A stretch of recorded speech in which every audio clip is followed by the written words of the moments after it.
messes are all that you'll find. I'll tell a story, both true and allegory. Oh, the process is precious, so it takes up all my time.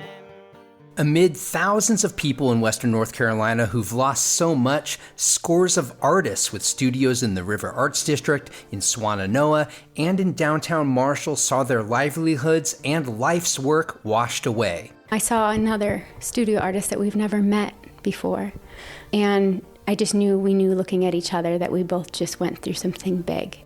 This is The Overlook with Matt Piken, a podcast about the news, arts, issues, and trends of Asheville, North Carolina.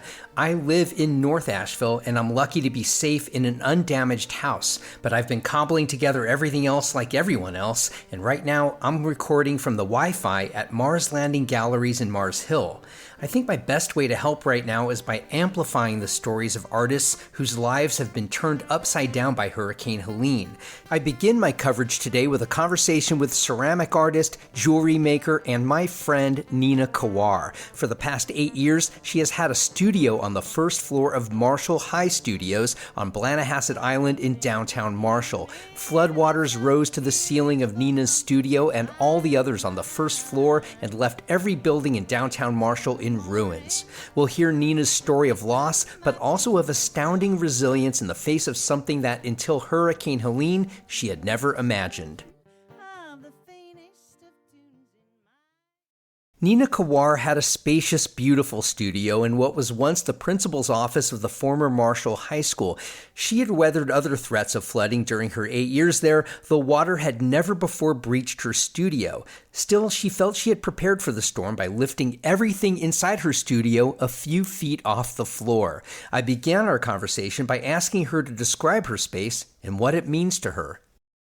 What a beautiful opportunity to reflect right now. Thanks, Matt. See if I can do it without crying, right? And that's okay if I do. Yeah.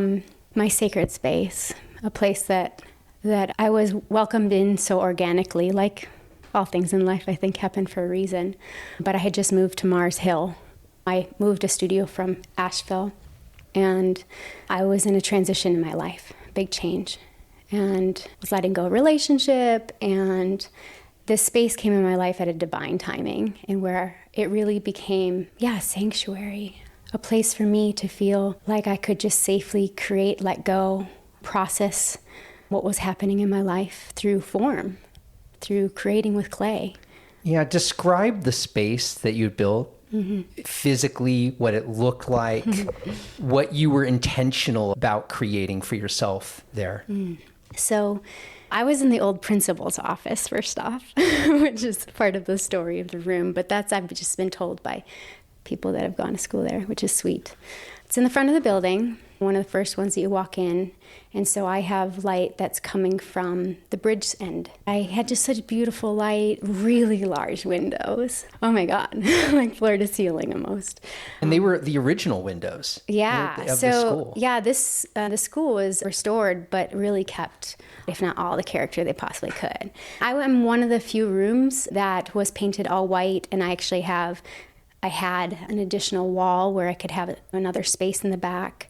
And I have track lightings instead of having, what's those other lights? Fluorescent lights. Yeah, awful. Yeah. So it was great because I could put things on the wall and photograph them on the white walls. And it was right in the front, so I could carry my heavy 25-pound bag of clay up the stairs or my bins and in and out and load up my car easily by backing up. So where it was at was beautiful. But inside, I created a space, going back to your question, that I was able to not only create, but I had a place to sit, which it changed over the 8 years. There was times when I had a little nook to eat, or I had a kitchen, but now where it was ended, I don't know how to frame it, but the state in which it was in before the flood was I had a space carved out for my porcelain, or I should say clay sculptures, and all my tools surrounding me at ease. And then one whole side of the room was my gallery of my fine art that exhibited kind of the multiple series that I've gone through. You also had your kiln in there. I actually have 3 kilns, but one's a large scut kiln. That's the one I used, and that was the only large one that was hooked up. So you literally, your life's work, your creative work was in your studio, things you had made, things you were making. And from what I understand, you posted a video right as the storm, before it was approaching, that's saying that you got everything off the floor. Right, though. Right. Oh, And I would love to talk about this. Yes. tell me. Yeah. I didn't even think I was going to be able to get on the island. I need to start there. By the time I got the email, I couldn't get a hold of anybody to say, I live in Asheville, and it would have been a 25-minute drive to get there. And as we all know, the river rises really quickly. And finally, Frank Lombardo actually messaged me back after I've gotten a lot of misinformation from people saying, no, you can't get on the island. You can't. It's flooded. And this is on Thursday or Friday? Thursday. And at least 3 people were like, nope, it's flooded. Nope, it's flooded. And I really woke up to it at 10 in the morning, and it doesn't sound long, but it was excruciating for about 2 hours. So a little after 12, I got a message from Frank saying, I don't know if you can come here now, but it could be 20 minutes, it could be an hour, and then you're not going to be able to be here. Yeah, at that point, he knew it was imminent that the island was going to be buried. Yeah. At that point, it felt different, Matt. It felt different than all the other floods. One, we had more information, right? But I'm just talking from an energetic standpoint, it just felt different because we got all that rain. We're getting all that rain already, and the river was flooding already, and we didn't even get hit by the hurricane yet. And we knew it was coming. What were you feeling? Yeah, just the seriousness of it. Yeah, I just felt like I had to get in there, and I had to do what I can. So the staircase, so where it would just start flooding into the first floor, the number I had at least was 18 foot, and we were expecting 19 feet. And so that's a foot, right?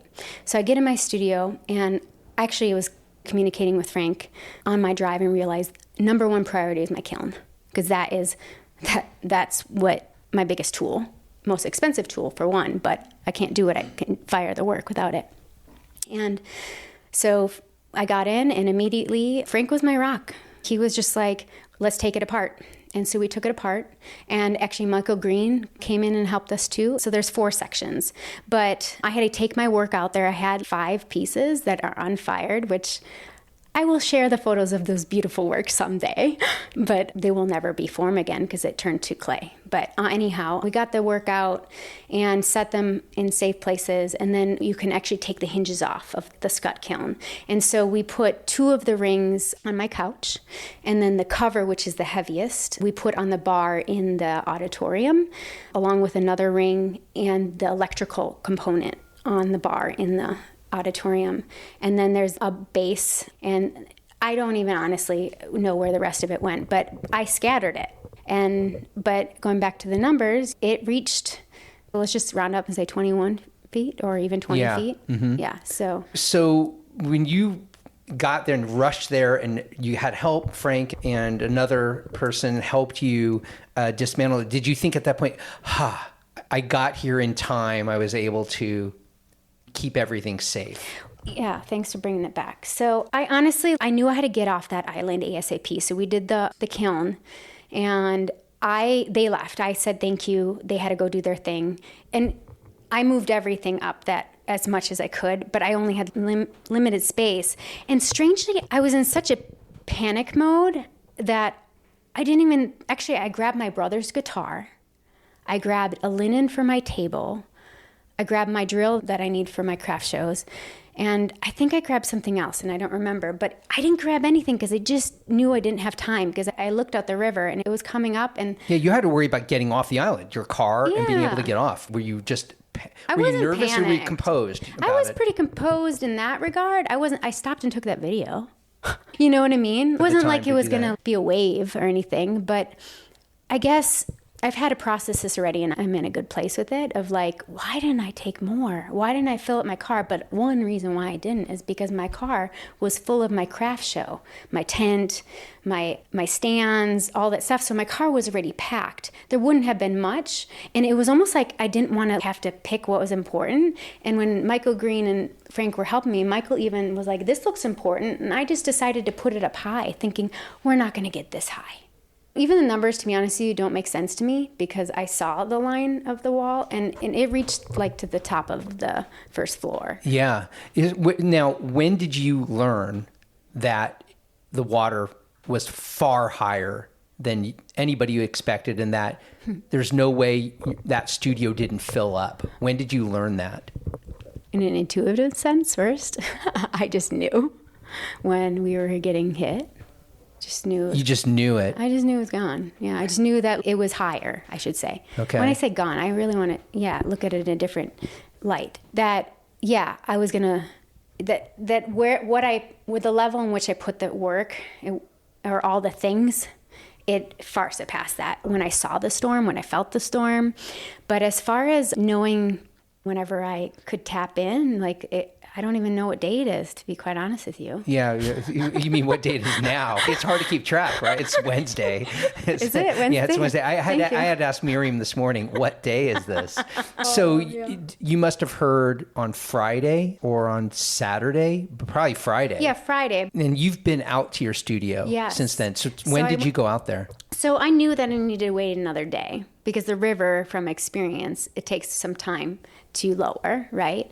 And if it wasn't as bad, say it was that 19 feet, it would be like maybe Friday night. And I wouldn't go Friday night because it would be dark. So I was planning on going there Saturday anyhow. And a friend came into town and he actually had a Tesla, so I didn't have to worry about gas. That's huge right now. Although getting power, it's hard. You still have to plug in a Tesla. But there's one by the mall, okay. Outlet Mall. Okay. So you went out there, and what did you see? Otherworldly. Yes, I've seen the island flooded before, but it was a beach, and trees that were never there before, or the trees that were there were not. And all the trees piled up and junk piled up in front of the building and blocking it. And that's when I really got shocked. And actually, a friend, Lauren Rutten, was saying my name, and I couldn't even greet her. That made me sad when I processed it, but I was just so in shock walking up to the building, and I just needed to get in. And so I ended up, Ollie? I think it's Ollie. I'm sorry, I can't remember your name. I saw another studio artist that we've never met before, and we knew looking at each other that we both just went through something big, and we embraced each other, said each sorry, and she gave me her gloves so that I could go in. And so I went to my door, the left entrance of the school building, got up the steps, and unfortunately the mud was at least, again, memory, maybe up to my knee. And so there was no way, I would have to get a shovel, open it up. But I saw that Trish Marshall was in the hallway, in my hallway, way down by the bathroom. I was like, she got in there. How did she get in there? I, being in focused determination mode, decided to go to the left side of the building. And it was quicksand, Matt. And I started going in, and Randy pulled me out. And then I just kept going, and I got stuck more, and I started panicking, and I was literally getting sucked down. And thankfully, strong man was able to pull me out. So I'm grateful. He's like, we're not going this way. And I knew at that point, I was like, okay. So we went around back onto the other side of the building, and the doors were already propped open. And Trish was in there, Trish Marshall, and she's the manager of the building, one of them. Remember I told you the electrical component was on the bar?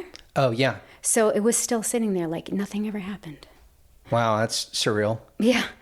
But the whole auditorium floors are ripped up. And she's like, do not go in there because you'll fall down into the basement, which is all water. So it's just it's not safe to walk on that. And so she's tried to get me into the back storage room, which would be accessed right there, but the key wouldn't open. It was locked. Or not locked, but stuck.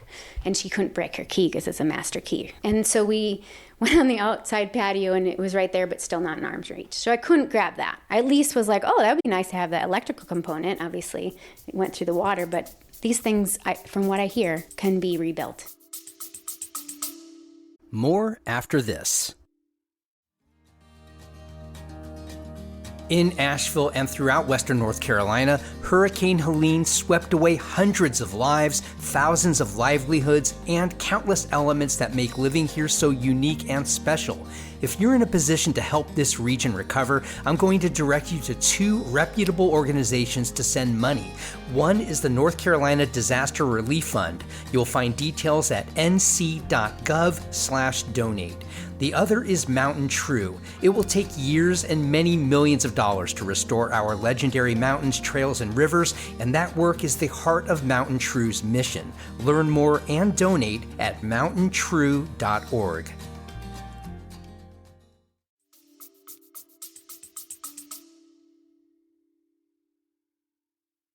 So how did you finally see your studio? Yeah, so Trish wasn't going to follow me back over because she just did that. She couldn't get into her studio because her door wasn't working. I went in from the back deck and walked down the hallway, and I actually have a video of that experience. I didn't share it yet, just wasn't ready. I was talking through it about my experience and then walking really gently and carefully, but the meat, I don't know what that was. the mud was really, yeah, it was deep, but it was like a horror film. Yeah, it sounds dramatic, but it was just like a movie. Well, visually, it looks dramatic. Yeah. Everything I've seen, and you were living it in that moment. How deep was the mud when you got to your door? It was probably maybe shin deep, maybe ankle deep, somewhere between shin and ankle. Yeah, those facts are kind of like, a blur. The blur. But I got to my door, and there was actually footsteps already to my door, and I didn't recognize it until I went back to the video, and my door was open. And so I'm now putting together, I can almost promise you it was probably Frank. We needed to open doors to the air and flow, and even if someone did, you couldn't open up more than, I'm a pretty small girl, and I couldn't really squeeze much. I could, if I really wanted to, squeeze my body through the door, but I had just enough room to use my camera to videotape it. Oh, wow. So you couldn't even open the door. Was it more mud that was there, or was it debris from your studio? What was really holding the door was a whole wall collapsed in the middle of my room. And so that spare room I told you about, that wall is literally in the middle of my room. The couches are flipped. So there's a window that looks into the auditorium. There's a chair busted through that. Like you can see, that's how I know like the water level for one. But it was just like taking a snow globe and shaking it. And shaking it. Yeah. How long did you stay there and assess what was going on? I knew couldn't be there long. I could actually taste it in my mouth too, the toxins, or more so like breathing. Yeah, I just knew my body should not be in there long. So I videotaped and I took 4 pictures, and I saw my brass Ganesh right by the door, sitting there on his podium that I had created, and I grabbed that. And then you left, you drove off. Where did you go? So actually, I feel like I need to express that we were in filth, toxic mud. And like I said, I needed to clean up after going through the quicksand up to my knee. And I kept taking my hand out of my glove to use the phone. I knew I needed to wash up. And so Trish told us about a little creek alongside the mill that I could go rinse up. So I rinsed off my feet and hands, and I cleaned my boots to the best of my ability, took my socks off, and Randy actually gave me a piggyback ride to the Tesla. He was there with you that whole time. Yeah. I can imagine just running through a storm of emotions yourself upon seeing that and then leaving and just beginning to process. The reason I'm talking with you, among other reasons, is to communicate to listeners about our creative community and what you're needing right now and what you've lost. Have you lost your ability to earn a living because of this? Yeah, in ways that I kind of feel like I need to talk about. Please do, yeah. And I'm also just trying to stay hopeful. So know that I'm coming from that lens. So hundreds of thousands of dollars of work gone. If I did inventory, I didn't have. And actually, that list is in my studio. So I hope I find it. Maybe I will. It's not on a computer. No. Oh, wow.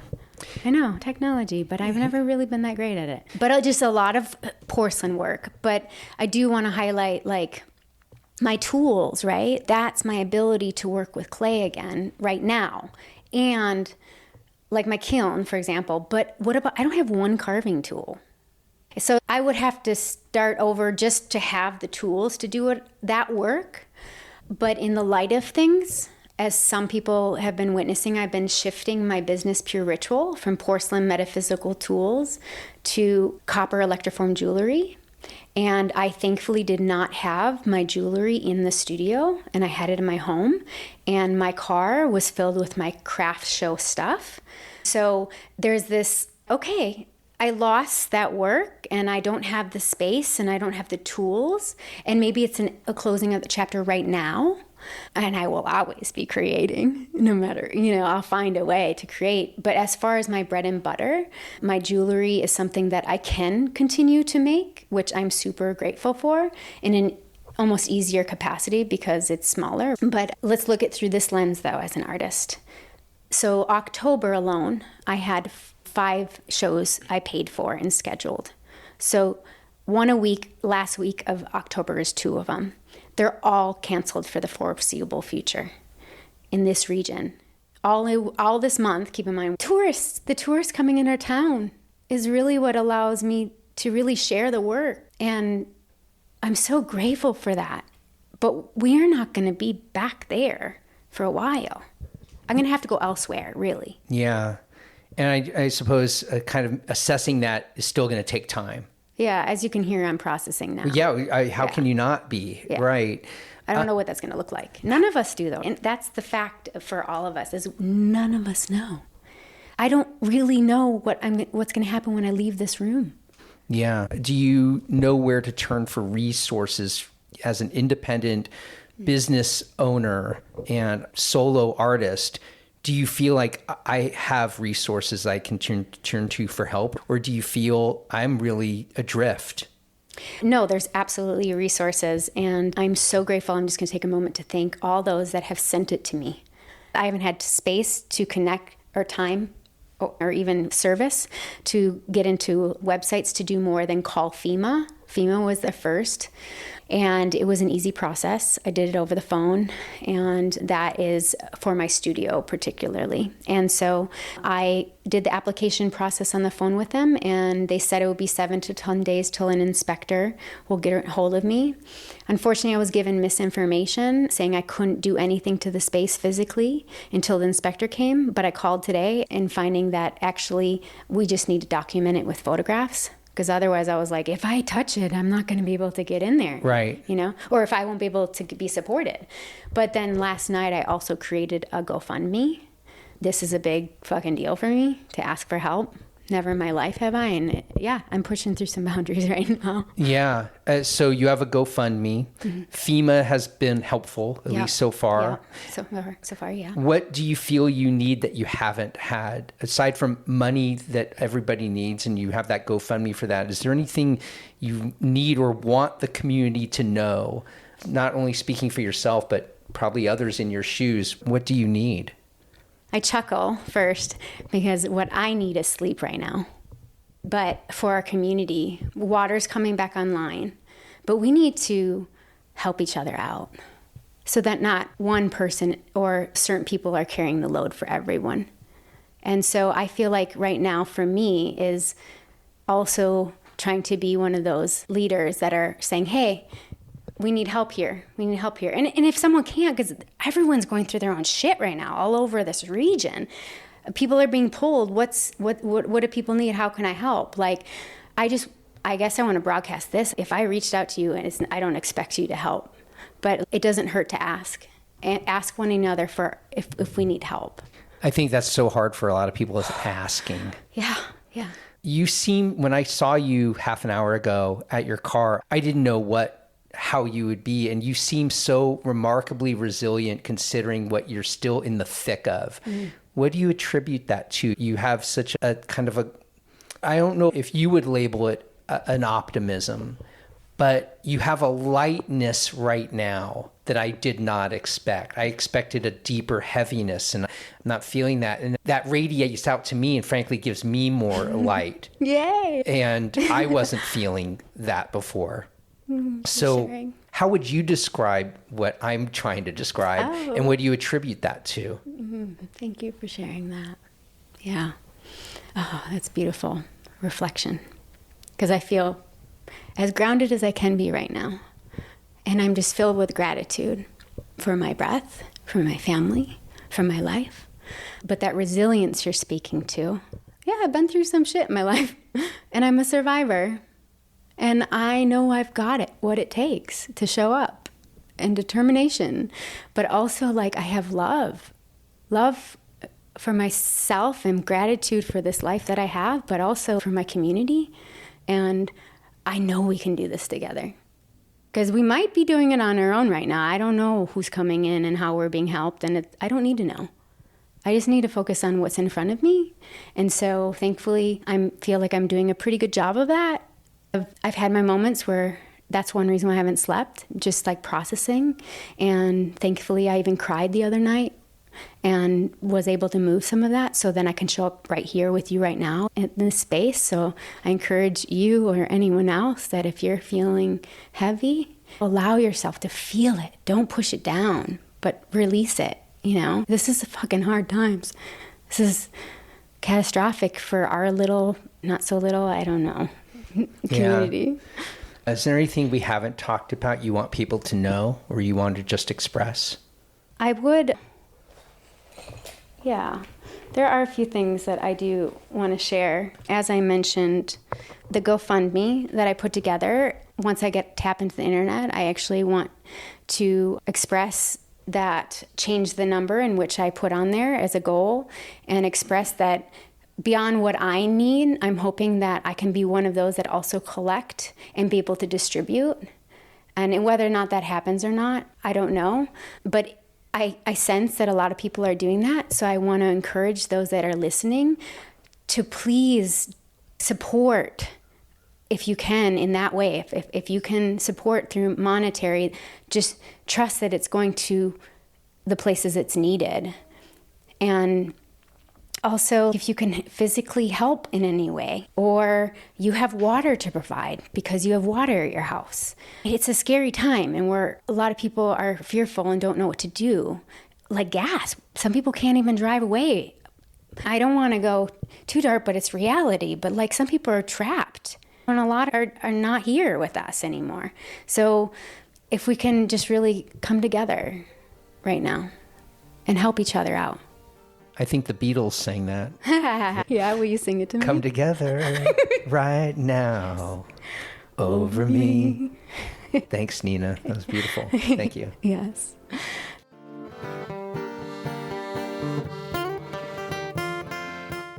I'd like to thank Nina Kawar during this excruciating time for taking time to share her story with me and all of you. If you'd like to contribute to Nina's fundraising campaign, there's a link in the show notes to this episode.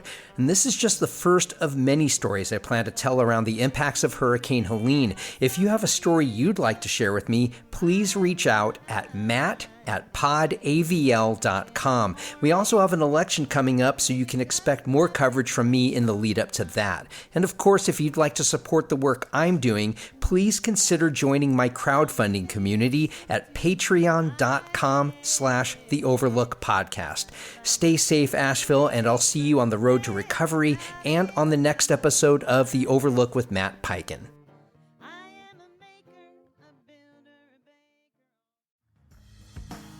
Hey everyone, Matt Peiken here with the Overlook Podcast. Did you know this is my full-time job?